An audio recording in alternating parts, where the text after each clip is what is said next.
what's going on, Ranger fans? Welcome to another edition of 407 Rangers. I am your host, Raven Tapia. Make sure you leave a like, subscribe, and a comment. Turn on your notifications every time I'm about to upload a post, a recap, or a highlight, or go live.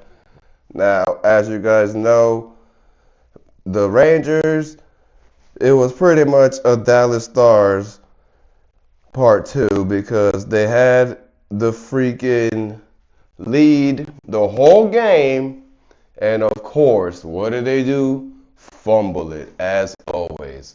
Now, I will say this, the Rangers have always beaten the Avalanche with seasons prior in the most crazy fashion. Like, they always ended up in either an overtime game-winning shot or they ended up going into a shootout.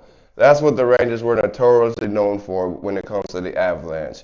And I kind of figured when it came to this game, I was like, okay, knowing this team and how they play against them, it can go either way. It can either go into an overtime or they can win it, or they might just not let that happen tonight. And they almost didn't let the overtime happen. However, the Avalanche, like I said, they are a good team, so this was their biggest challenge yet. And surprisingly, with the deadly trio of Cale Makar, Nathan McKinnon, and Mikko Rantanen, they somehow didn't score, but they still were able to give out apples. Now, in the first period, you had Parker Kelly hit the first goal for the Colorado Avalanche, and you didn't lose hope. You were just like, well, you kind of knew they were going to be in a hot start because the Avalanche were definitely skating and hitting the dash, and it was just crazy. And surprisingly, the freaking Rangers were able to keep up with the Avalanche's skating because the Avalanche are fast. That's why they're so tough to defend, because they know how to skate around you, move the puck at the right time, and all it takes for them is one-timers, couple of slap shots. Like, they're really good at doing that. They're known for skating through you and just passing it one time, and all it takes is for a player like Rantanen, freaking McCall, any one of those guys, even Devon Toes, like any one of them can hit a one-timer and it's an automatic goal. Like, they are really good at doing that. However, the Rangers were actually playing really good defense as well. They were pretty physical. The forechecking was actually interesting because they were able to forecheck. Mika's advantage was actually that was the most mind-blowing thing to see. Mika's advantage of all people, guys, was actually forechecking. And you guys know it's rare to see Mika do that. But I will say Mika has actually been playing good lately. I can't argue about how I know he had donuts last night. Who cares? But he's been on a roll. All right, we're not gonna even complain about what he's been doing anymore because he's actually improved, and hopefully he keeps this going in the next game against Utah. But the Rangers, like I said, Sam Carrick hits the first goal in the first period to tie it back up, and we were like, okay, we're right back in it. But within the second period, that's when things got a little interesting because now the Avalanche are starting to play their game and starting to catch right back up.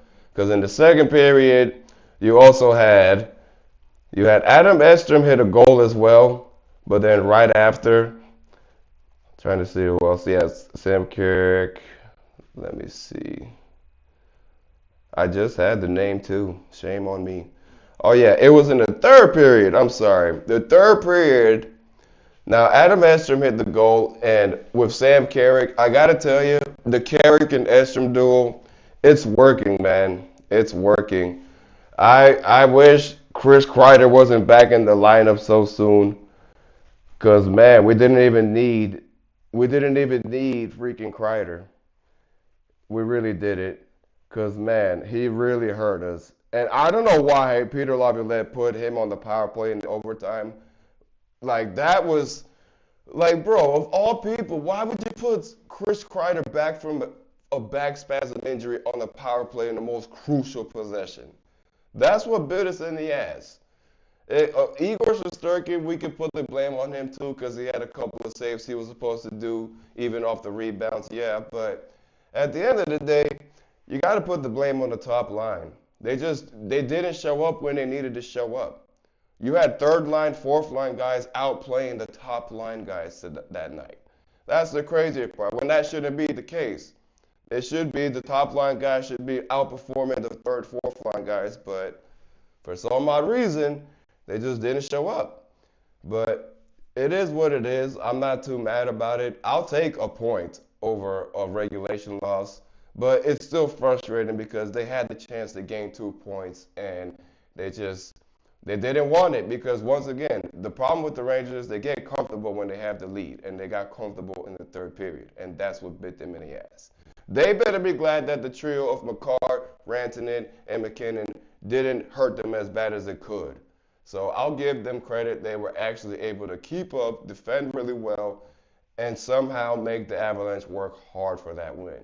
So I'll keep you guys updated on tomorrow for the Utah Hockey Club game. Hopefully we don't end up in another overtime and they somehow gain 2 points out of that because we could definitely use it if they still want to be in the playoff picture. But realistically, I think they should just pretty much retool. And if they somehow get into the playoffs, don't hope for a deep run because I'd rather see them make moves in the offseason because they're going to have more cap room and salaries to work with. So we'll have to see what happens in the offseason because at this point, I'd rather see them just retool for the next season because that's where we're at. The moves they did was already too late. Even though we acquired good pieces, they might still move Will Borgen just to get more cap room, or we don't know yet, but we'll see what happens before the deadline.